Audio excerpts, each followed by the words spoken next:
Welcome to your Aged Care Compass podcast. Join us to find out how to support your older loved ones at home.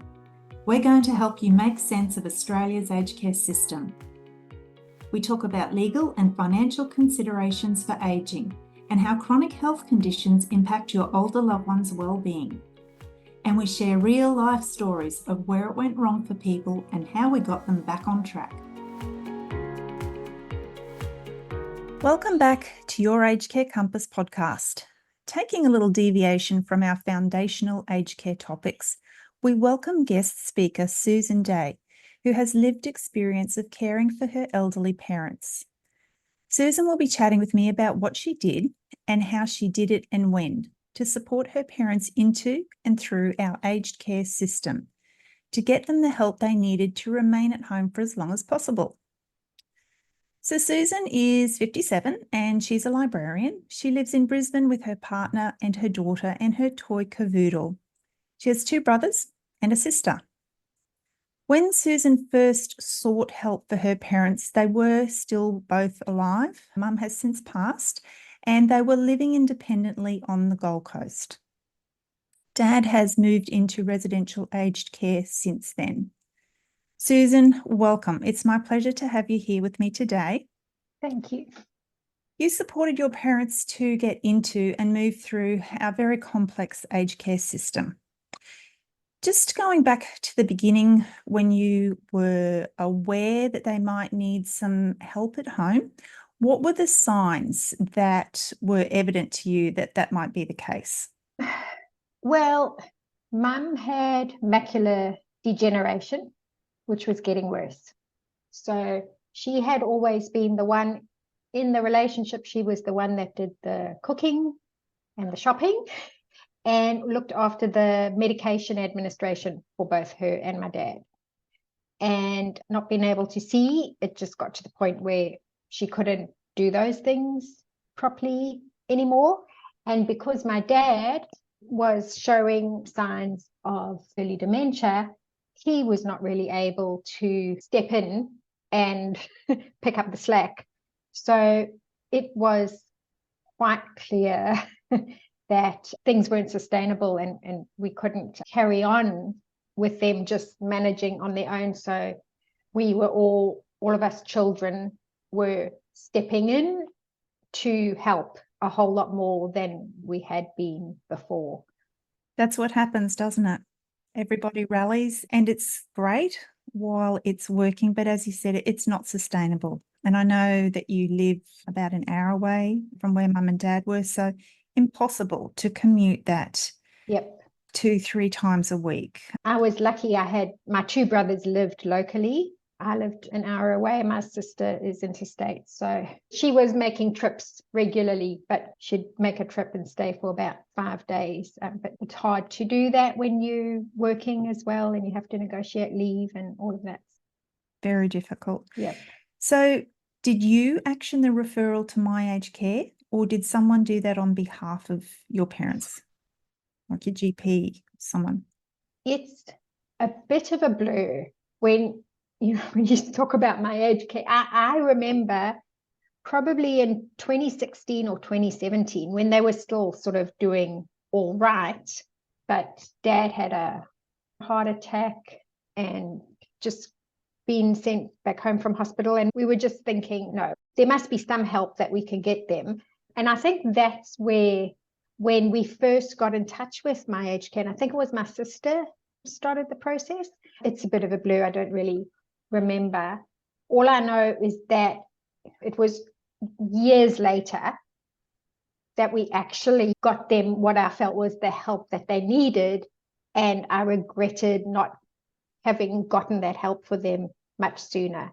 The early stages involved getting some, what I now know and understand to have been, they were assessed by the Regional Assessment Service. That's right. And they got CHISP services, so Commonwealth Home Support Package thing.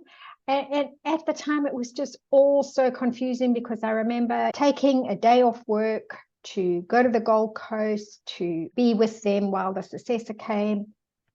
She sat there with her laptop. It took ages. She asked so many questions and she typed away. And my mum and dad were like looking at each other like they found this a bit disconcerting. He's the stranger coming to the home, asking all these questions and typing away and barely looking at them. And then as a result of that, remember what they call referral codes for a bunch of things. And it sounded really promising. But then you go and try and follow up and actually get the services that those referral codes supposedly entitle you to.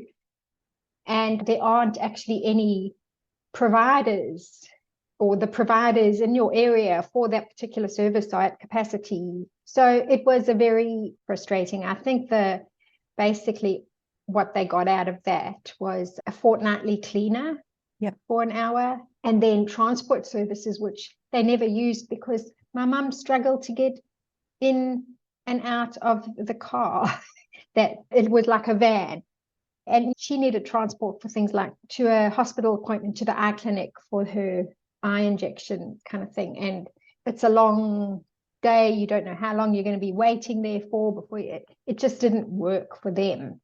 So it was a lot of time and effort for very little result. Regrettably, what you've just described with mum and dad is not unusual situation at that entry level. And what you said, taking from 2016, taking some years to kind of get to the next level and get it sorted is also not an unfamiliar thing that we hear. So after you made that contact with My Aged Care, Regional Assessment Service assessor came to the home and did the assessment.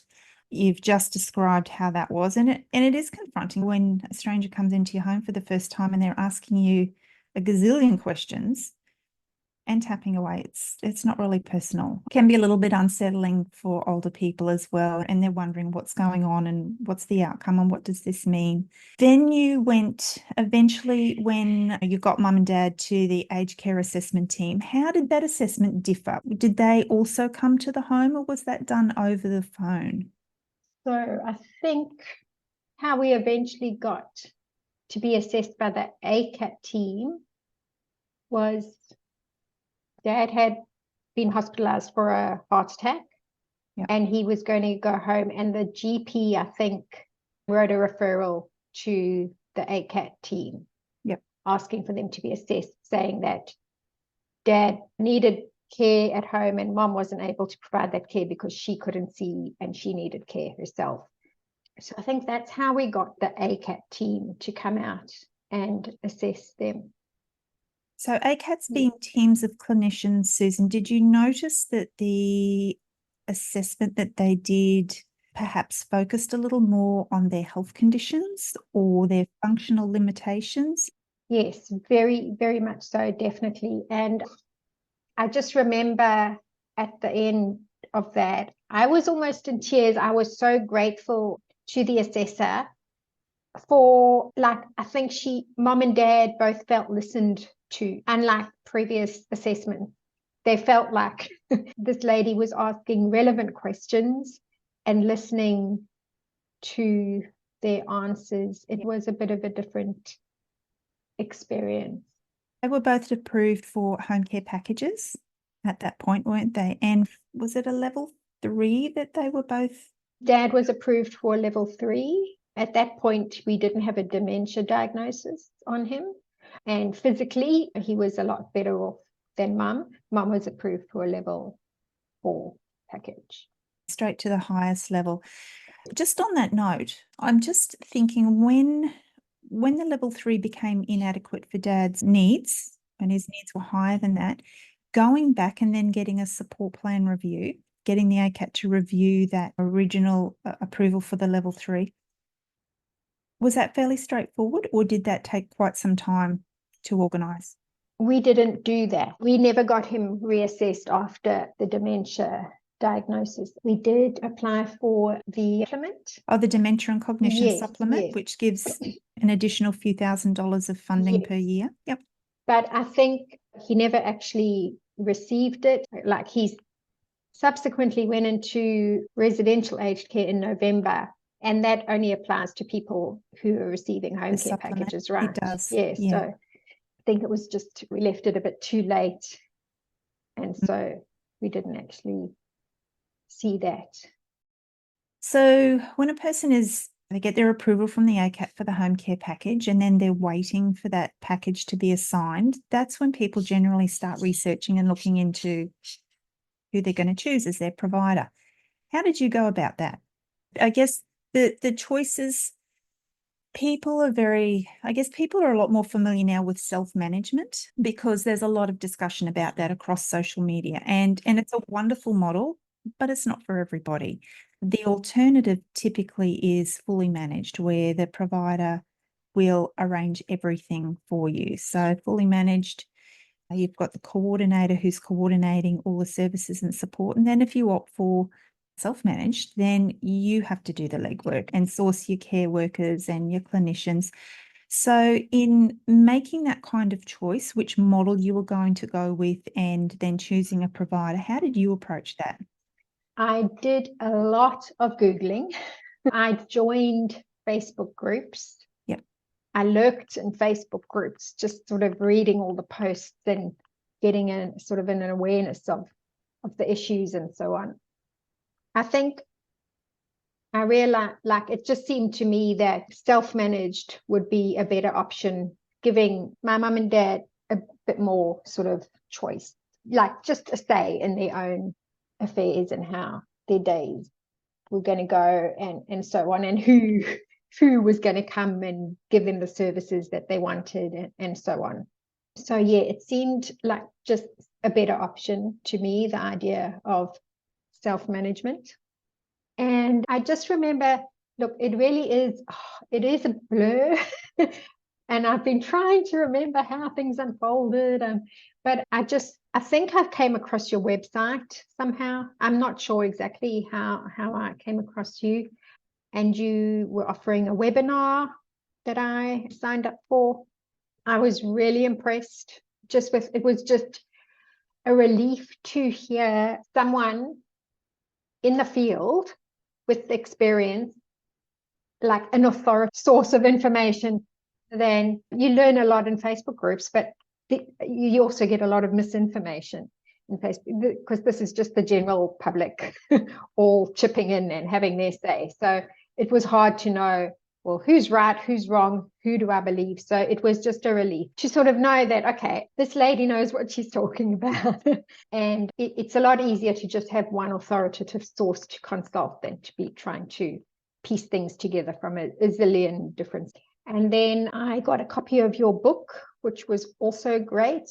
Same thing, one source. I could read it, I could underline things, I could turn the pages over and bookmark things, and it just made a huge difference. Things started to become clearer to me. I realized then that the reason mom and dad got so little the first time was that wasn't an ACAT assessment. That wasn't an ACAT assessment. And at the time, I had no idea that my aged care is a call center. It's not a service. It's not a like, oh, what do your parents need? Exactly. We'll send them help. I'm so glad you said that. I'm Yeah. so glad you said that, because that's a distinction I go on about all the time. My aged care is purely a call center or a contact center. They do not assess people. They determine, based on the information that you give them, they determine where that referral is going to go. And if you are unprepared, if you don't go on the front foot with all the information you need to get across, your parents will end up at entry level. And that might be appropriate for some people, but it's inappropriate for too many people who need to go straight to the ACAT. So I'm really glad that you brought that up. Yep. FlexiCare is a not-for-profit organisation which supports older people living in Brisbane's southern suburbs to live their best lives in their own homes and communities. FlexiCare don't have grand plans to be the biggest aged care provider. They want to be known for treating each one of their participants as an individual who they get to know well. They answer their phone calls personally when clients ring them. They give their clients easy access to a home care partner who can work with them to deliver the best mix of support possible. If you're in Brisbane South and want to know more, give their friendly team a call on 07 3422 8400 or check out their website flexi.org.au.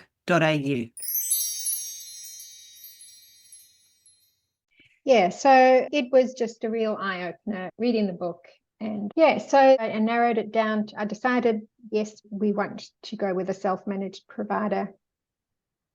I narrowed it down, and yeah, finally I'd heard good things about one provider in particular, and I was lucky enough to be able to get in with them. And yeah, that was the beginning. I just wish it had happened a whole lot sooner than when it did. Yeah. Were you challenged to find carers or support workers? Or can I just add something to that? Because you chose self-management and you have to go and source everyone, tradespeople, clinicians, carers, whatever it is that your parents need, what did you find challenging about sourcing your own people to support mum and dad? Well, there are so many, not sure what you call them, platforms or apps or whatever out there where you can scroll through people offering different services. Oh, I can't remember how many of these I signed up for. And I just couldn't believe the amount of time. So at the time, I was not working. My contract had ended sort of in the COVID pandemic and hadn't been renewed as a result. So I wasn't working, and I don't think I could have managed this if I had been working. But that was another reason why I opted for the self-management, because I had the time. But yeah, after registering for I don't know how many of those different platforms and searching and trying to find people, I eventually just opted for one of them. And very time consuming, just even putting together an ad for workers to respond to, doing it carefully so that they know what you want, so that you only get kind of person responding who wants to do that. And then even so, you'd get responses from so many people who were just like so unsuitable. So that was really, really hard. But once we found one person, it was brilliant. Once we found the right person, it was brilliant. My fear then was, what if anything happens to her? What if something happens to her? And so then I went on another big effort to find someone else, just so that I could have more than one support worker, like if the one wanted to take leave or something came up in her own family or whatever. So that was a huge relief. Also, just the initial work. So a lot of what mom and dad needed was equipment, like they needed beds that could be raised and moved and so on. A seat, like a swivel seat that mom could get up from easily, recliners and things like that. So they were one-off things. And did you have to find an occupational therapist to do that assessment that would satisfy the provider, or? I was fortunate in that the provider that we chose did not insist that we get an occupational therapist report. I was very grateful for this, because I was very much aware from things I'd read in Facebook groups that was often the case. Anything that you wanted had to come with an occupational therapist's report.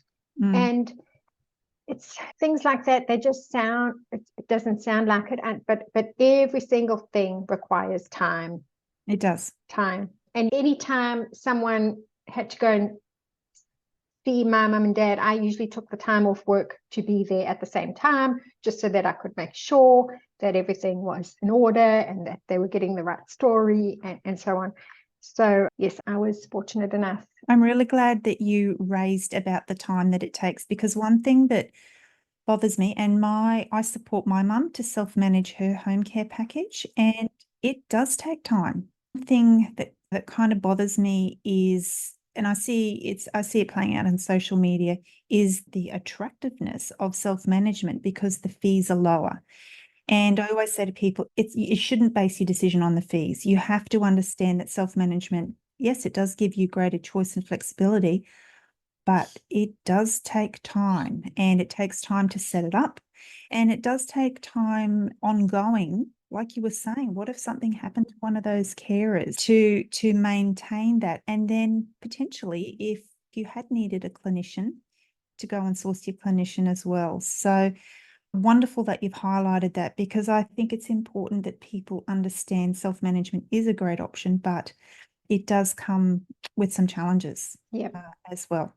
And not for everyone. Yeah. It's not for everyone. It's not. And honestly, like I talk about my dad who had dementia, there was no way we could have self-managed his home care package because we were just completely exhausted, just giving that additional support that he needed on top of the home care package. And we were fortunate that at that time that the fully managed provider that I chose was very supportive and very responsive in communication. So when I said we need this or we need to change this, they did that. But extending ourselves to self-management for Dad it just would have been impossible. So really important that people consider their capacity. And is it worth potentially 15% is what most self-managed providers charge? In our experience, a lot of fully managed providers tend to charge around 30% in combined fees. Maybe paying that extra 15% is worthwhile for some people. So I'm really grateful that you brought that important point up. So I was going to say to you, perhaps you've kind of answered it, but I'll just give you another opportunity in case there's something you wanted to add. But I was going to ask you any tips for people who might be considering assisting an older loved one with self-management of their home care package. Yes, well, like you said, we have already covered very much so, making sure that you do actually have the time. I think what's coming through from you, Susan, is doing your research. Yes. I think that's come through loud and clear to me, that you did a lot of research and consideration before making that decision. Yes, very true. And so I think the sort of key decisions are choosing the right provider and the appropriate sort of model, and then just being aware that there's going to be a lot of time and effort involved in especially personal care services. Like it was really hard finding someone that mum trusted enough to help her shower. So you need to feel comfortable with the person providing those kind of services. And so for that reason, I was glad that we were self-managing, because we had that say in who was coming to provide the services. Yeah. Fantastic. Well, you did a great job of setting your parents up so they could remain at home for as long as possible with the support that is available from our aged care program. Do you have any advice for people who might be considering getting their loved one into the system now? Any tips that might make this process easier for them? I would say if you're considering getting your loved ones into the system now, then do it. Yes. Because I think there's quite a long lag time between getting approved for something, getting assessed for something, and getting approved for something. And yet I would say, I'm trying not to be too blatant about plugging your book and the resources on your website. But honestly, the articles that you have, the blog posts that you've written, I've referred friends to them, and I've referred people to them as well. In the Facebook groups, when I see people asking a question, I just say, look, just go to someone who knows, go to a source that's authoritative. So don't waste time. Just get sound advice and act on it. Don't wait, because in the end, my mum and dad, I think their ACAT assessment, when they finally got an actual ACAT assessment rather than just a RAS assessment, it was in October of 2022, and then mum passed away in November of 2023. So we had this very short window. We had this huge flurry of activity and setting things up, finding services and things to put in place for them to remain in their own home. but it lasted in the end for such a short time. And I really wished that we could have done more sooner, but we didn't know what we were dealing with. Exactly. Yeah. Yeah, because Yeah. of all the misinformation out there. Yeah. It's just it's a murky area, isn't it? It's murky and it's complex. And like you said, the amount of misinformation out there, it's just too much. And look, I'm not going to say from official sources, there's misinformation as well. So it's regrettable that that happens, because it does mean that people get off on the wrong path, and it means they become more lost in the system and more confused, and people give up when they're at that point. So they delay getting those services. We always say as well, people say to us, well, when's the right time to action this, to get support for mum and dad? And we say, well, if you're thinking about it, then now is the right time. Do it now, don't delay. And there is another bit of advice that I realized. So it was, I think my mum and dad had more than one assessment by the RAS. So once again, before I realized that there was even a difference, and that I think a subsequent assessment, when things were getting harder and we realized it, and we thought, okay, let's try this again, get some more help. And once again, we got a RAS assessor. But what mom and dad were doing was putting on a brave face and saying, what are you struggling with? What are you having a hard time with? What do you need help with?